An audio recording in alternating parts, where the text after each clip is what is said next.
Alright guys, TacticalRab back again today. I hope you're all doing well and enjoying your day so far. Major 2 in Boston is well underway. 12 teams remain as of now, but 7 will remain tonight. 5 elimination games going on today. We're going to dive into all of them in a few minutes time, but OpTic don't have to worry about that today. They're through to Saturday after a phenomenal victory last night, carried in large part by Dashy up against the Los Angeles Thieves. So much reaction to this one, especially from some of the former Dynasty members, with Scump giving him a lot of praise, and also Karma saying, hang on a second, how did we drop this guy in the first place? Very much enjoy your thoughts in the comments below. Hit the like button if you enjoy. Subscribe if you're new as always, I'd greatly appreciate it. A couple of things to mention. First of all, the bags have arrived, ladies and gentlemen. This is a lot of the luggage here, so this is the OpTic guys, I'm guessing. Their luggage has finally arrived. Same with Surge, same I think with Clay, maybe. Been a lot of people that have been struggling the last couple of days, had to go to Target, H&M, whatever, to get some clothes, especially in this weather. It's not going to be ideal at all. So thankfully a lot of it was finally arriving yesterday. I think the Minnesota guys got this sorted as well, and as Clay says, be in bed wearing clean clothes finally. So yeah,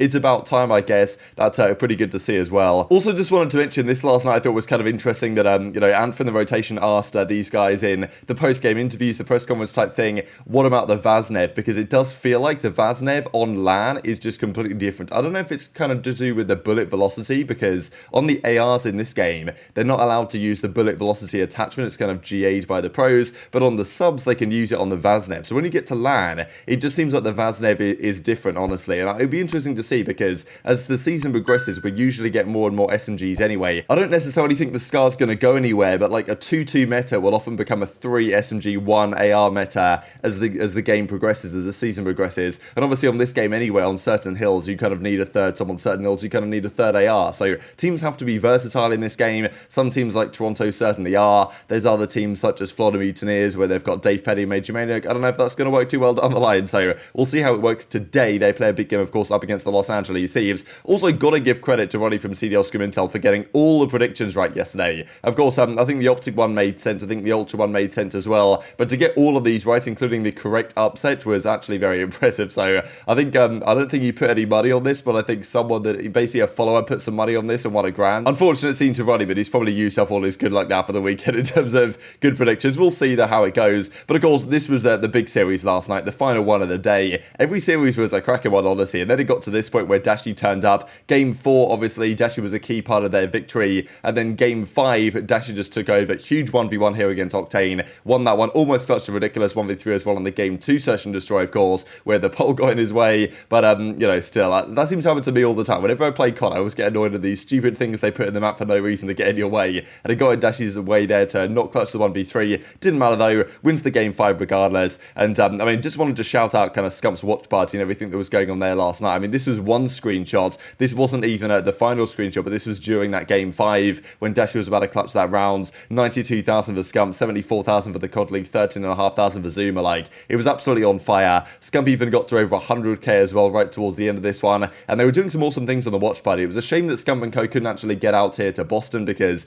I was walking around the venue on Wednesday. They had the kind of Scump watch party set up they were trying to make happen, but I think the flank one had been prepared for far longer in advance, so it was kind of a better setup. I don't exactly know what they would have done there with the Scump setup, given the fact that it was kind of near where the fans could walk through. It could have been a bit messy. I think, honestly, the travel situation, the fact that Scump couldn't really even get out there, maybe means that we get a better Scump watch party this weekend. It's unfortunate the way it all worked out, but still, it's obviously good for the scene regardless. And even as Scump says, beautiful day, insane watch party, not a much better feeling than watching the boys ice up on land. Can't lie, it's stressful to watch, right? I imagine he finds it more stressful to watch than it actually was to play, and he, feels what a lot of COD fans feel nowadays when they watch their favourite team in a clutch Game 5. But it's interesting, right, because I think OpTic fans now can actually have some confidence in their team going into Game 5. Okay, yeah, there was a lot of talk on the flank last night about some mistakes they're making at points of the series, which I agree, they've got to clean up some of their mistakes in the respawns if they want to be a consistent threat to the real top teams, but obviously they guarantee top 6 already now, and they can take that one step further with a victory against Rokkr. They play on Saturday, but at least their Search and Destroy you can kind of rely on now to be very solid OpTics, because in the past, when OpTic went Game 5, it was always a bit of a sketchy one, I'm sure, for the OpTic fans of the Green Wall, but now, there's actually some confidence there they'll win it pretty much regardless.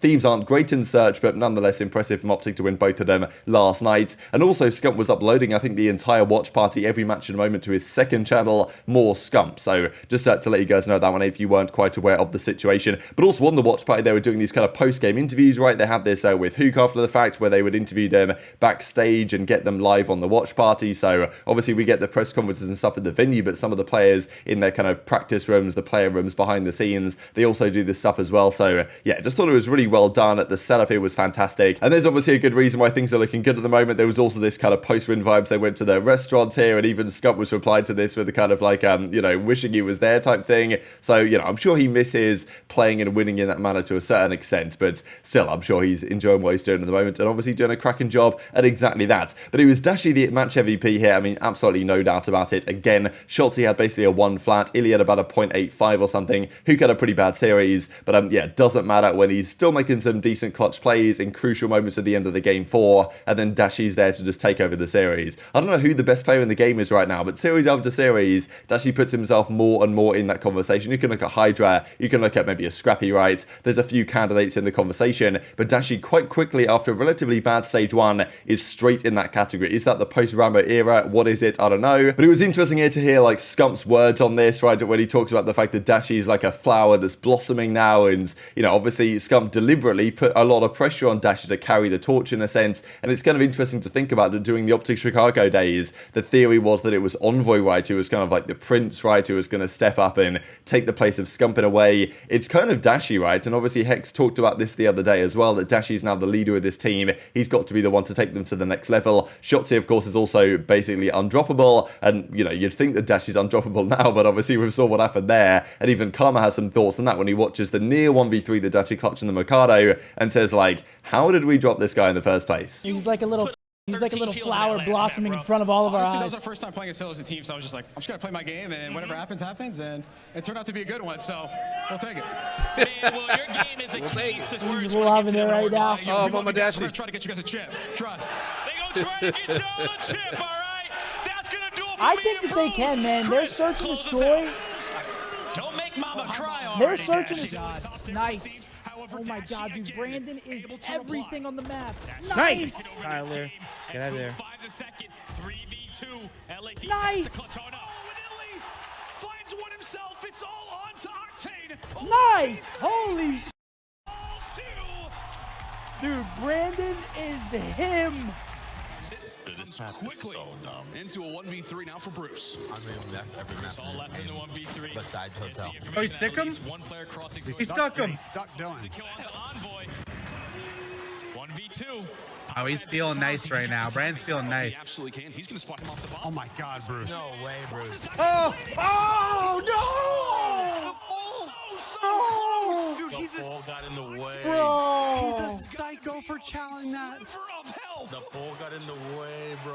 Wait, we dropped him? Lots of gas coming in as well from the like of Scump. You know, he says, you are here, you know, I got you, bro. So we'll see if Dashy can maintain this ridiculous level, though, because him having a 1.4 yesterday, the rest of his team going in negative for the win, you can't imagine that's an entirely sustainable strategy. I think that their search and destroy with this team is always going to be good. I think they're so good on the fly as well. Okay, they may have some strats that they come up with before the series, but I think, like, just given the players they are and how instinctive they can be, their search and destroy is always going to be at very least solid in a tournament. Like, so I think they've always got that kind of ace up their sleeve in a sense that they can win a game 5, win a game 2 when necessary, when former OpTic teams haven't necessarily had that luxury, right? Like in the dominant OpTic days, they would win like 75, 80% of their respawns at times and would go 55, 60% of their search and destroys. That was in like some of the jetpack eras. Infinite Warfare was a different story because search and destroy in that game was literally TDM. So, you know, they could just slay and win. So they had a very high search and destroy win percentage back in Infinite Warfare. But in most games, OpTic are usually a respawn dominant team.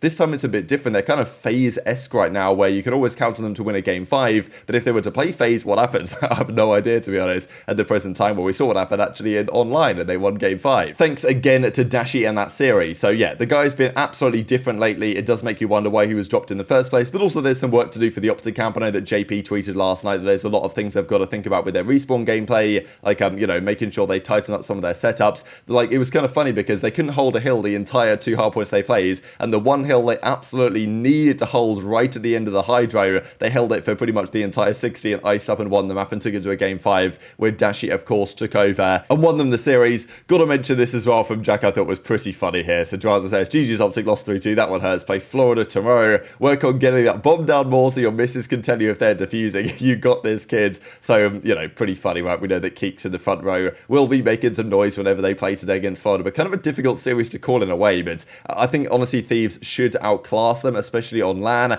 but we'll see. Do Florida have the kind of upset potential that they always have, the Dave Paddy factor against OpTic, or maybe it was just the Dave Paddy effect that forced OpTic into winning that series and forced Dashy to go rogue because he knew that if they played Dave Paddy, it was absolutely chalked. There was also this kind of funny between, I guess I'll share this clip right at the end of the video here, when Pal was asking Shotzzy last night, you know, who's dumber, who's smarter between himself and Scrappy, and I think he gives a pretty entertaining response. But let's talk then about the games for today. So Vegas Legion play, here's Don rocking up to the building, ready to hopefully make a decent run here. They play Los Angeles Guerrillas, one of the more winnable series they can actually attain in the losers bracket. Had LAG have somehow beaten Toronto yesterday. It might have been chalked for the Las Vegas Legion, but they do play today. This is the overall bracket, just to bring it up. It's kind of small on screen, but you guys can probably just about make it out. So OpTic versus Rokkr in the winner side. The winner, of course, gets winners finals for top 3, and then Ultra FaZe. Now, these games don't happen today, they happen tomorrow and Saturday, but like, man, what a two cracking set of series that is. Ultra versus FaZe especially, like, I think you've got to lean Ultra's way right now, but man,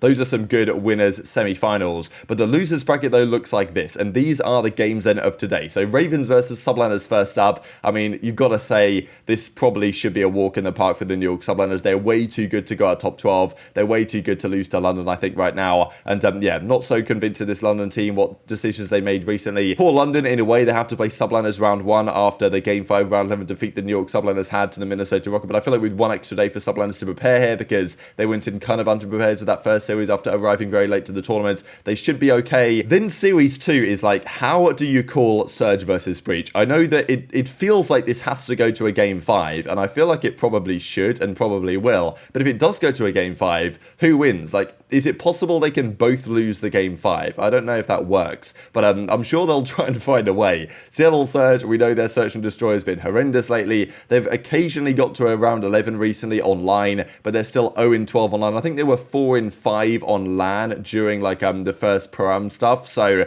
you know, they're not so bad on LAN, it seems at least. And Boston, we know they can win a Game 2, but they definitely can't win a Game 5. So that's where the difficulty comes here. I think it's going to go Game 5, and I feel like I might take Surge here. Like, it feels unfortunate for Boston at their home major if they go out top 12, but I feel like it could happen theoretically. And yeah, if it happens in a similar way with the Game 5 ice not being there, like if it goes Game 5, will they be in their own heads Breach? I don't know what's going to happen there. So we'll see. I'm going to take Surge Game 5. Then Mutineers versus Thieves. Again, if Mutineers want to win this, it's got to be a Game 5 Surge. I think the Thieves, I think they impressed me a fair bit yesterday against OpTic. They were pretty solid. Florida, I'm not convinced at all in their respawn, especially when the Vaznev is the god gun on LAN, as it seems to be. Are Florida, with their team of Major Medic and Dave Paddy, really, they got what it takes at that point? I'm not so sure they have, so I'm going to take Thieves, I think 3-1. Then Legion Guerrillas, another really interesting series here. Of course, all the losers here go straight out of the tournament in top 12. I'm thinking Vegas do some sort of NYSL in this series. Guerrillas are good at the hard points for sure, but they haven't been so good as of late, and Legion always mix it up close in the respawn, so I feel like Legion win at least one of the respawns here, and then hopefully they can, you know, take a Game 5. I'd like to see them make some sort of a run. So I'm going to go Subliners, Surge, Thieves, Legion, and then that leaves us with New York Subliners versus Thieves, final game of the day, another elimination match. That's an absolute bagger, actually. I've probably got to lean New York's way, I think, there. But yeah, of course, many upsets could happen before we even get to that point. But very much enjoyed your thoughts on all this stuff in the comments below.